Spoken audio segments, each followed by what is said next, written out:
Hi everybody, it's Jay Mamalny, and today I'm sharing my family's photo Christmas card and tips for saving time and paper while you create these types of cards in bulk. I love to send a photo card to our family's Christmas card list every year. I get joy out of it. I love the creation process. I love sending an updated photo card to our family, extended family, people we haven't seen in a while, and our close family friends. So it's important to me to create a photo card, but I do keep it fairly simple because I have a lot of these to create. Now, if you know me, you know I love creating all sorts of handmade cards, and then of course my channel is all about scrapbooking. So I am going to be sharing all of my handmade cards that I've made this year later on in this video. And then these cards, I feel like it's a form of scrapbooking. It's basically a little mini scrapbook page that I'm putting together here. But I've been doing this for many years, and I've collected a lot of tips along the way, so I want to share those with you. First of all, to create my photo, I typically like to do a 3x4 photo, and I do this for scrapbooking as well. I have a video on my channel that I will link here as well as in the description down below on how I collage my photos to create a 4x6 print of two 3x4 photos. That way when I go to print these, I'm just paying for one 4x6 print and I get two photos out of it. Now you can send these away. I got these printed just at Walmart at the 1 hour photo. It was 11 cents per print, or you can print them at home or wherever you get your prints developed. So that is my first tip, to get two pictures that you've already cropped and collaged onto one 4x6 print. Next, I keep my design very simple, so I cut out all of my rectangular pieces ahead of time, and I keep in mind what I want the sizes to be to get the most out of the paper. So this pattern paper in the background, I use a variety of papers. It depends on what I have a lot of at the time. This is my time to kind of de-stash all of my Christmas paper that I've collected, over the years and I'm not using for scrapbooking, but I still love, and so I will use that for my cards. So this is a paper that it's beautiful. It's got the gold foil. I absolutely love it. I picked it up years and years ago, was saving it for scrapbooking, haven't used it, so I thought, you know what, I'm going to use it on my page. So you'll notice there's this red border around my card. This is a standard card size, A2 5.5 by 4.25. But my patterned paper is cut to 4 inches by 5.25. And that's so that I can get the most out of this 12 by 12 sheet of paper. So if I cut it at 4 inches, I can get 3 rows of 4 inches. If I were to cut it to be this whole width, I would only get 2 rows at 4.25 inches, and I would have kind of a big scrap left over. So I cut it at 4 inches and I get 3 up, and then 2 more pieces. So I get 6 per 12 by 12 page. Now this red piece, if I were to use a 12 by 12 piece for that, it's 4.25, so I would have waste. So what I do is I use 8.5 by 11 paper and I cut it in half both ways, and I get 4 pieces per 8.5 by 11 inch paper. And this is just the Recollections paper from Michaels. So that's how I do that. And then I like to have a letter on the back. So I do that in InDesign. You can do it in Canva, PicMonkey, whatever program you have that you can use. Even Microsoft Word would probably work. And I lay it all out and I set the size to 4 inches tall by 5.25 inches wide. Or sometimes I do it this way. It just depends. Sometimes my photo is oriented portrait orientation, so then I would have it like this. This year it happens to be like this. So then I'm getting again 4 letters from 1 sheet of paper, and I use a just a printer paper, but it's a heavier stock. It's 32 pound, so it's not your standard like 20 or 22 or 24 pound. It's a little bit sturdier, so it looks a little bit nicer. And then I just kept my embellishments very simple. Before I jump into that though, I forgot to talk about my photo mat. So I mentioned that my photos are printed at 3x4, but to get the most out of my mat, so I always decide what color mat I want. Sometimes I'll do a different color. In this case, for this year, I liked the black mat. So to get the most out of my 12 by 12 black cardstock, I cut 3x4 mats, which means I had to cut my photos down to a little bit smaller than 3x4. I do that with this little handy dandy Fiskars trimmer. It is the perfect size for photos. So I just cut a little bit extra. I cut them to, do you guys do this? 3 ticks less than 4 inches for the width. So what is that actually? It is 3 13/16, something like that. So I do, but I just like to say ticks. So 3 ticks less than 4 inches is what I did for the width. So I took about 1/8 of an inch off one side to make sure that it was centered, and 1/16 of an inch off the other. So you could print them so that you just have to take that full amount off of one side. I wasn't sure how much I was going to have to crop when I printed these. I just printed them ahead of time. And then when I went to trim this way, I cut it at 2 13/16 just from the bottom. So that gave me a photo that would fit on my 3x4 mat. So then when it comes time to assemble, I have all of my pieces cut ahead of time. I've got my photos cut down, I've got my photo mats cut down, I've got my red backer cut down, I've got my letters cut down, everything is done. I've even got my little embellishments cut, and I cut those with a punch. I cut out a whole bunch, more than I need, ahead of time. And what I use these many years because these are just, snowflakes go with everything. My friend Chelsea says that snowflakes are the florals of winter, and it's so true. You can just put them on everything. They layer up nicely. You can do them in whatever color you want. This Martha Stewart punch has been a workhorse. I've had this for years and years and years. And then sometimes I will use this punch, but it doesn't punch very well through the glitter paper. So then I will turn to my dies, and these dies are from close to my heart. They are the Snowflakes thin cuts, and I use this small one this year for most of the centers.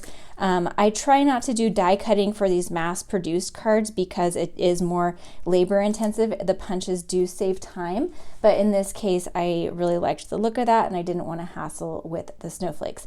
You could also cut it on your Cricut if you would like. I just decided not to do that this year. I have done that in years past, if you have a Cricut or Silhouette. Another thing I didn't mention is that I keep this, like postcard style. It is not a folding card. Number one, because it's faster that way. Number two, there's really no reason. I don't write anything, so most of the photo cards you get from people are just a postcard style that's been printed somewhere and mailed out for them.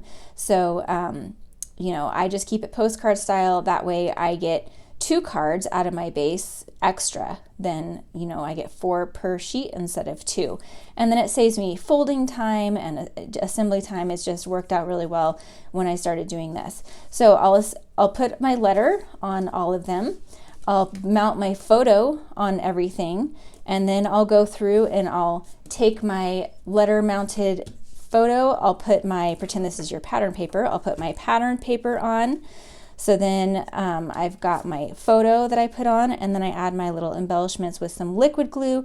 I want the liquid glue to dry, so then I set that aside to dry and move on to the next one. So it's really fast assembly once you get going, once you prep everything ahead of time. Another thing I like to do is add a handwritten touch sometimes in this little empty space. So I might just write Merry Christmas, miss you guys, love you guys, just a little personal note on some of them. And I like to use this red Le Pen. It is the perfect point at the end for just writing a little message or doodling. I love this. I get it through my Close to My Heart website. I will link that down in the description below, as well as the other products that I'm using that are still available. Another thing you could use is the metallic paint markers. I absolutely love these. You'll see these in the Handmade cards I'm going to show you in just a moment. This one has the thin tip, and it writes on dark paper. So if you were to use a black border around here, and maybe you don't want to write a letter, you just want to write on the back, sign your name, write a little message, you could write it on even black or the red cardstock, and it shows up beautifully with this paint pen. So you could do this front without the letter and just keep this red and write on the back. That'll save a little time as far as writing a letter, of course, and then printing and gluing on, but then you'll have the time for actually writing, but that should go pretty quickly. So there are my tips for faster assembly of photo cards. Let me show you all of the handmade cards that I've created for this year. So here are the handmade cards that I have created so far this year. I send these cards to my customers and my team and my crafty friends. So if you have ordered from me in the past year, you will be getting a card from me. I still have a few more to make, but they're not going to be done in time for this video. So I'll show you what I do have, the bulk of it. So I have a few tags as well. So we'll start with those because I don't have too many. So I created these tags in our creative design team membership. If you are not aware, the creative design team has a membership group with exclusive content for scrapbooking, card making. It's all technique based and designed to help you stretch your supplies and get more use out of them and take your skills to the next level. The membership registration is actually open right now, which is not always the case. It's open for a few more days. So I will link that down in the description below so you can go check out all of that info. All right, so I taught how to make this tag, and there is a spot for a gift card holder on the back. And I did several versions of this. Here is that gold paint pen that I mentioned. I used that to write the to and from right on to this flat cardstock here. And then I sprayed some Krylon Shimmer Glistening Gold spray paint on it. This stuff is so awesome. It's definitely glitter spray paint. It's very smelly, so you need to do it like outside in the garage. I sprayed this in a garage in a splatter box and let it dry, and then brought it into my craft room the next day. So here is one example of what we created in the membership, and then a lot of these examples are from the 31 Days of Christmas Cards event, and that replay registration is also still open, and you'll have access to that indefinitely. So I created several of these cards in the membership. I taught how to create this nativity scene card, and it focused on this starry scene background. Lots of fun products and details on these cards. And then I showed a standard size card option as well. This is a card that I made at a retreat that's so fun. These are our new smaller size shaker windows. And then the holly and ivy, or the holly embossing folder, which is sold out. And the Christmas story sprigs. Oh my gosh, I love these sprigs. I use them so much. You'll see them often in here. Unfortunately, they're sold out as well. So many of the Christmas products were so popular. Here's another card that I taught how to make in our 31 Days of Christmas Cards event, how to make this beautiful wreath. So I've got a couple color variations of that. This is a card that my friend Donna Vogt taught how to make in a retreat that I went to. So this uses the December stamp of the month. So if you are a VIP, you can get this stamp set for free, or it's only $5, and both ways it's with a $50 purchase. But this was super fun, and the original idea came from a YouTuber, Mixed Up Craft. So I will link her original how-to video down below because this was super fun, and it just folds over to fit into a standard size card. You could put a photo in there or a little scene or anything like that. We just kept it very simple. These next cards are examples of cards I started creating for our 31 Days of Christmas Cards event, and they just never made the cut. They are beautiful. I absolutely love them. But you know, we put our best foot forward in our events and what we teach in classes that are, that you pay for. So while these are beautiful, and I'm sure anyone would have loved to learn how to make these, they just didn't make the cut. So here are several variations that I made. This one with glitter paper, and this uses the One Star, One Night, One Child stamp set. This one I colored it with alcohol inks. This one I sponged or ink blended on the back, and then just used a little bit of stickles to color baby Jesus's swaddle. And then notice all of these have the little sprigs from Christmas Story, and then this holly is from this Christmas Story card making stamp set. So it's just this right here. I love this wreath as well, and I plan to play with this on some scrapbook layouts coming up. By the way, I mentioned the December stamp of the month. Here's what that whole stamp set looks like. All right, so let's move on to the next one. So this one, I kept it pretty plain in the back, did the stickles, and then I've got some Christmas story paper.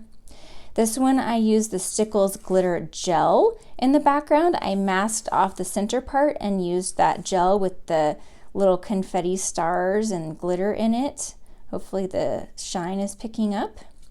And on all of these papers or cards that have the glitter in the background, the glitter doesn't cover the whole background. I gutted it out, so I cut out about this much of that glitter paper, so it's just peeking around the side, and then that way I had the whole center part of the glitter to use. So I cut, some of these sprigs out of that and used it for other things. Here's another variation of that with the black on the dark sky and the stickles, and lots more splattering on that one for the sky. This one is very similar, but I used a gold shimmer brush to do the splatters in the background and on baby Jesus's swaddles. So I used this. These are awesome. If you haven't seen me use the shimmer brushes, I absolutely love them, especially for splattering, but you can also use them for coloring things in as well, like I did here. Here's another variation, no splatters, and then I did the dark background and then a little yellow highlight in the middle. The outline has some stickles just kind of smeared on the Harbor cardstock. And then this one, I actually used one of the paint pens, the thicker tip paint pen, to color this die cut after I was all done cutting it out. So that's how I got that gold color. And then I did the same thing for the star. I used the star from the Nativity stamp set and then just glued that right on top of there. There's a die cut for it. And on this one, I paper pieced baby Jesus. So I stamped him onto all of these different colors of paper and then cut them out with my micro tip scissors. And then I colored his face with a tri-blend marker. Here's another one that I created at that retreat.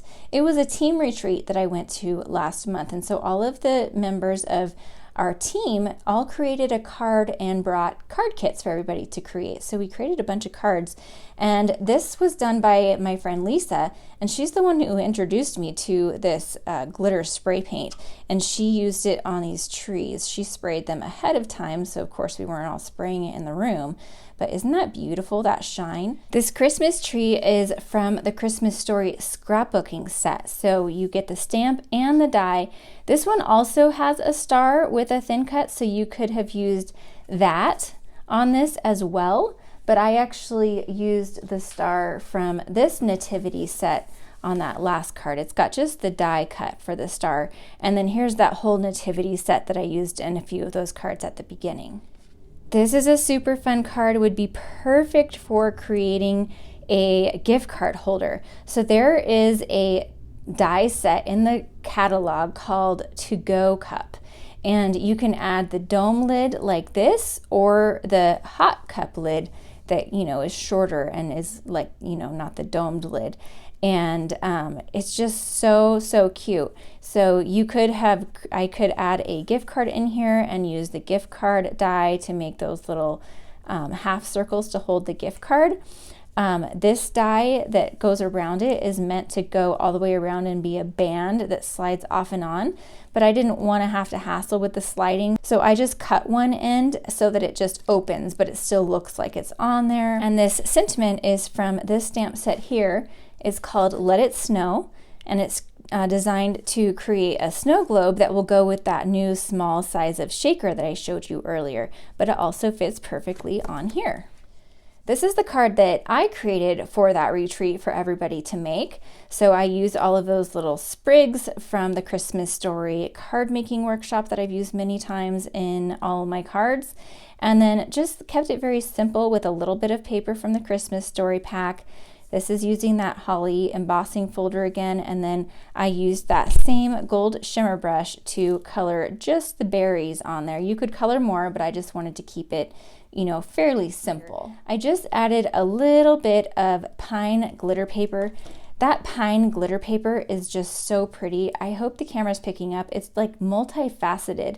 It's got green, but then there's also like little flecks of dark blue almost. It looks really, really pretty. And then of course the gold as well. This is from the Gold Shimmer Trim, which is like a self-adhesive tape ribbon.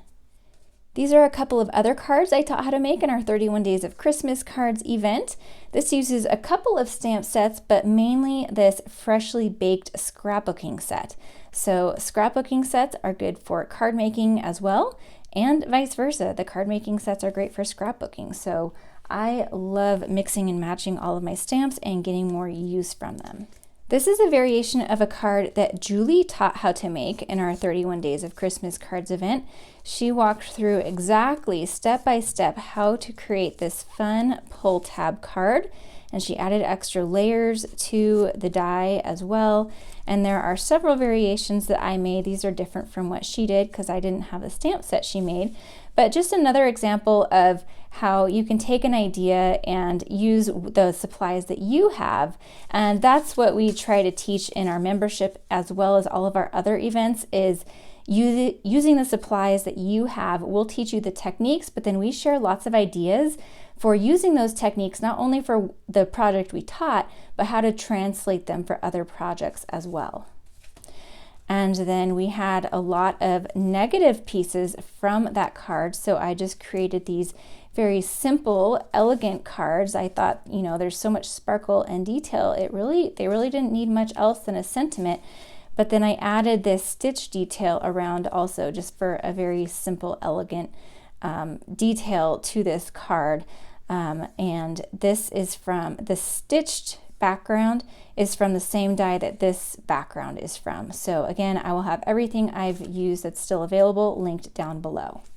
Last but not least, this is the card that I made the most of, but these are all different variations, and again just goes to show how much we show in our classes. I showed how to make one card, but then I showed all of these different variations to and directions you could take the card. So this is using that holly embossing folder and the coordinating stencils to create this beautiful background, add some detail with this paint pen, and then I showed how to assemble all of this.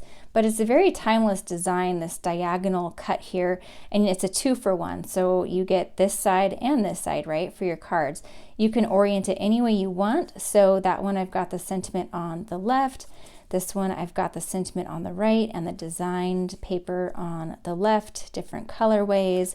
So lots of different variations, and then the ink colors and some of the techniques are a little different.